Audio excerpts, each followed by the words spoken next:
Cronología de un contacto programado. Corría el mes de diciembre de 1991 y comencé a recibir señales de conexión telepática.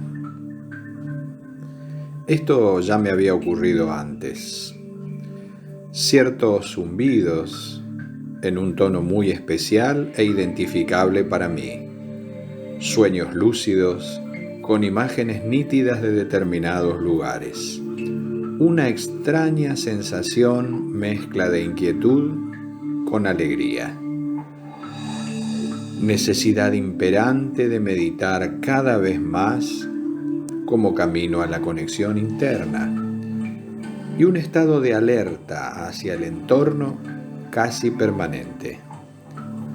Por aquellos tiempos, yo estaba radicado en la provincia de Córdoba, Argentina, y la cercanía y belleza del paisaje serrano eran una invitación permanente para contactarse con la naturaleza y el insondable milagro de la vida. Sabía que estaban sintonizándome, intuía que estaba por llegar un llamado de los hermanos mayores. Instintivamente comencé a prepararme física, psíquica y emocionalmente para el caso de que llegara la convocatoria a una cita, cosa que finalmente ocurrió. Fui convocado para la Semana Santa de 1992 a una zona contigua a las sierras de Nono, en el valle de Tras la Sierra, Córdoba, Argentina. No era lejos, pero tampoco muy cerca de mi residencia, así que comencé a alistar mi equipo de campamento. Apenas un mes antes de la cita, comenzaron a resonar en mi cabeza algunos nombres de personas de mi conocimiento que estarían en condiciones de participar de esta experiencia de contacto. Como de costumbre, decidí esperar y también como de costumbre, dichas personas, por un motivo u otro, comenzaron a llamarme o visitarme con cualquier pretexto. Yo simplemente me mantenía atento y trataba de que a través de nuestra conversación fueran ellos mismos los que me dijeran el verdadero motivo de su llamada o presencia. La decisión de aceptar el llamado o no es estrictamente personal y yo no quería influenciar de ninguna manera. Abreviando, diré que para el día de nuestro contacto habían confirmado su presencia, además de la mía propia, unas 8 personas, entre hombres y mujeres. Algunos llegarían desde Buenos Aires, otros de Córdoba capital y yo desde Punilla. Por diferentes motivos que oportunamente me fueron explicados personalmente o por comunicaciones telefónicas, ninguna de esas personas asistió al punto de encuentro en el camino de acceso a la ciudad de Nono. O sea, me dejaron solo. Lo tragicómico es que todo lo habíamos planificado de manera tal que algunos traerían alimentos, otros la vajilla, enseres de camping, otros las carpas, etc. Me encontraba entonces solamente con mi pequeña mochila, conteniendo algunos elementos básicos, un jarrito, cuchillo, algo de abrigo, frutas secas, papel higiénico, linterna y muy poquitas cosas más. Antes de convencerme de que nadie vendría, esperé durante horas en la ruta la llegada de los demás citados. En fin, A lo hecho pecho pensé y me dirigí enérgico y decidido al lugar donde la percepción me llevaba. Terminé arribando casi al pie de las sierras que dan nombre al lugar. En este punto, es oportuno aclarar que la palabra nono es una voz indígena que significa mama o teta y hace alusión precisamente a la particular forma de las sierras que se asemejan a un par de mamas femeninas. Tenía muy próximo el río y me dispuse a hacer un reconocimiento del lugar mientras evaluaba la conveniencia de acampar en un paraje al aire libre y prácticamente sin equipo alguno. Me encontraba en esos trámites cuando reparé en la presencia de una mujer de mediana estatura, largos cabellos color ámbar y con textura robusta. Ella caminaba siguiendo el curso del río como absorta en sus cavilaciones. Estaba descalza y cantaba con una voz muy afinada y dulce. De pronto, levantó la mirada y me observó mientras comenzaba a acercarse. Cuando estuvo frente a mí me dijo: «Hola, hijo de la luz, ¿a ti también te llamaron?» «¿Qué? ¿Quién eres?», le dije mientras la observaba directamente a los ojos. Noté que eran de un azul profundo. «Ah», me dijo, «no sabes quién soy. En cambio, yo sí sé quién eres tú». Acto seguido y sin que me diera interrupción alguna, pasó a narrarme con lujo de detalles toda mi vida hasta llegar a aquel mismo momento. Me dio precisiones sobre lo que llamó mi misión y finalmente me confesó que ella también había sido citada a aquel lugar, pero que no entendía muy bien para qué. Luego, al ver que mi perplejidad continuaba, me tranquilizó diciéndome que era medio vidente y que seguramente, si nos habíamos encontrado, era por alguna razón, y que si yo no tenía inconvenientes, podría pasar la noche en su carpa. «La noche va a ser fría», dijo, y le creí.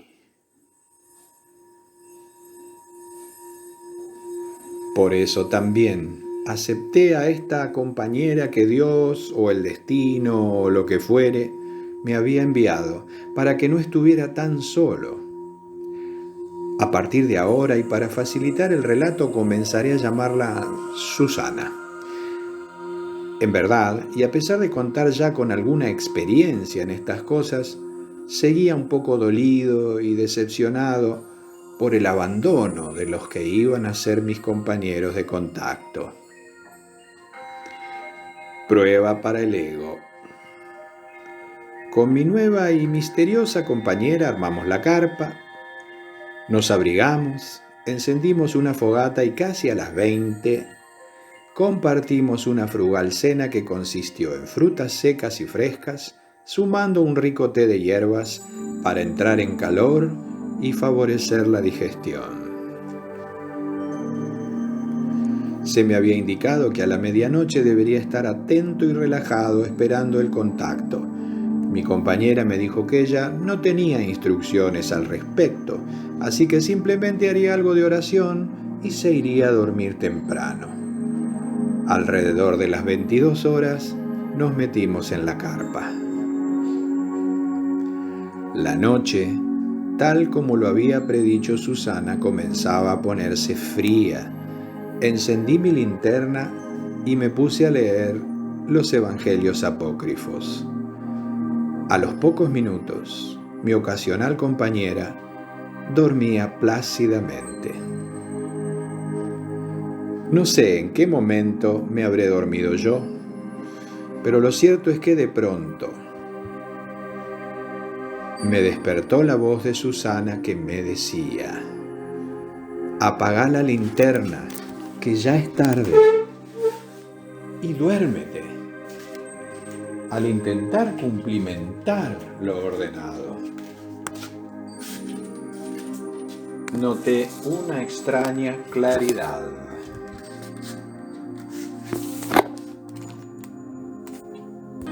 Instintivamente, miré mi reloj pulsera. Marcaba las 23:30. Comencé a despabilarme y a respirar para obtener relajación física y mental. La claridad dentro de la carpa continuaba y se intensificaba. Era como una fosforescencia que brotaba de todos los objetos, incluso de nuestra propia ropa. Al salir de la bolsa de dormir de Susana, era la única que poseíamos y habíamos decidido compartirla, tomé conciencia de la baja temperatura ambiente. Continué respirando y cantando mantras en voz muy baja, hasta que una necesidad fisiológica me reclamó de manera impostergable. Un poco a regañadientes, salí para orinar. Me alejé unos 30 metros de la carpa y una vez satisfechos los instintos, me dispuse a regresar. Realmente hacía mucho frío. Mientras caminaba, caí en la cuenta de que la claridad también invadía todo el entorno. Miré hacia arriba. No había luna. Comprendí entonces que estaba muy cerca de producirse el contacto. Aún reflexionando sobre ese tema, sentí como un golpazo en la espalda que me lanzó de bruces contra el suelo. Me encontraba en la costa del río, de rodillas sobre la arena, tratando de entender qué estaría pasando y por qué las fuerzas me habían abandonado por completo. Mentalmente comencé a orar y a pedir protección en el nombre del Dios único y de Cristo Jesús. No sin esfuerzo, pude levantar la vista y observé a no más de 10 metros a un ser altísimo, calculé entre 3,5 y 4 metros, que vestía un atuendo monopieza, color gris plomo, muy similar a los utilizados por nuestros hombres rana. El ser me observaba fijamente con una mirada bondadosa, pero a través de algo muy parecido a una escafandra. En todo su entorno se observaba una intensa luminosidad blanco-azulada. Era como que la irradiaba desde su propio cuerpo. Sin proponérmelo, comencé a tranquilizarme y mientras respiraba de manera consciente, traté de transmitirle telepáticamente amor, paz y fraternidad. En este punto quiero hacer un alto en el relato para describir el cuadro de situación. Me encontraba solo, sin personas cerca que pudieran ayudarme. Mi compañera ni se había enterado de lo que ocurría y sin duda alguna dormiría plácidamente. Era la primera vez que estaba en presencia de un ser tan grande y realmente no coincidía con ninguno de los parámetros de extraterrestres que había observado hasta aquel momento. Por alguna razón, miedo tal vez, había perdido las fuerzas por completo. Habida cuenta de todas estas dificultades, decidí comunicarme una vez más mentalmente con aquel gigante y transmitirle mucho amor. ¿Qué otra cosa podía hacer? A poco de comenzar el intento, una mirada suya me llenó de paz y sentí como que recobraba las fuerzas. Interrogué su procedencia planetaria y me contestó que era terrestre. Repetí aquella pregunta 3 veces más, seguro de no estar captando bien la respuesta. Entonces la contestación fue: soy terrestre, pero de otra dimensión de vida. Lo que siguió después es prácticamente inenarrable. Todo su cuerpo se iluminó y su mirada se hizo tan penetrante y dulce que me erguí y hasta creo que levité unos centímetros, producto de la inmensa energía y la felicidad que sentía. Aquel ser comenzó luego a advertirme sobre algunos acontecimientos nada gratos que viviría en un futuro cercano. Muchas fueron cuestiones personales y por eso no las comentaré, pero sí puedo decirles que entre los conceptos que recibí estuvieron los de la existencia de un contacto atemporal e interdimensional que también se está dando dentro del plan cósmico y que forma parte de la ayuda para la raza humana de superficie y su evolución espiritual. Luego de este encuentro he dado muchas conferencias explicando la naturaleza de este tipo de contacto que nos involucra con hermanos terrestres de otra dimensión de vida. Al cabo de toda esta experiencia, que habrá durado unos 15 minutos, el ser giró sobre sí mismo y se dirigió hacia el río. Al tomar contacto con el agua comenzó a desvanecerse, tal como lo hacen las pompas de jabón antes de desaparecer. Yo quedé en un estado de éxtasis, completamente relajado y feliz. No tenía intención alguna de moverme de aquel lugar. No obstante, luego de transcurridos algunos minutos, volví a sentir el frío y decidí regresar a la carpa. A pesar de comportarme bastante torpemente y dar unas cuantas vueltas antes de acostarme, Susana siguió durmiendo como un lirón. Agradecí a Dios por aquella experiencia tan intensa, gratificante y trascendente, y me dispuse finalmente también a dormir. La mañana siguiente, ya cerca del mediodía, fueron los gritos de Susana los que me despertaron. ¡Hey, hey, Claudio! ¡Ven, ven! ¡Acércate! ¡Mira! Por acá anduvo algo grande, ¿eh? ¡Un Bobby! Pero esto no es de acá. ¡Ja, ja, ja, ja! Reía a carcajadas. Salí de la carpa y corrí hacia el río. Lo que vi fue algo impresionante. De aproximadamente unos 80 centímetros de largo, destacándose notoriamente entre las huellas de vacunos y la de otros animales propios de la fauna serrana, se distinguían las de mi amigo interdimensional. Eran similares a los de una pata de rana gigante. Mi compañera dejó de gritar y de reír. Me miró, me abrazó, sin saber, ¿o sí?, lo que había sucedido durante la madrugada. Le conté apresuradamente y lloramos juntos. Sí. Luego nos sentamos a meditar y agradecerle a Dios y a todos los hermanos en la luz por aquel momento inolvidable.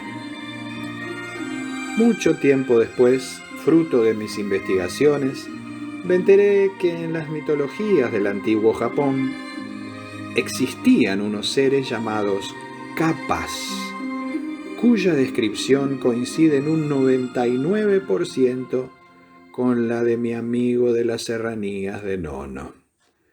En aquellos tiempos se los trataba como divinidades relacionadas con la agricultura, porque solían ser vistos en los campos sembrados de arroz.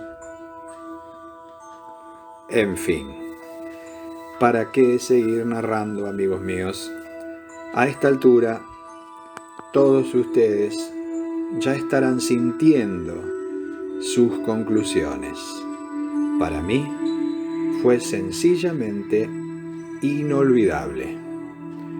Espero que sientan y que entiendan que tenemos muchos hermanos que siempre están con y entre nosotros. Soy Claudio Calistro.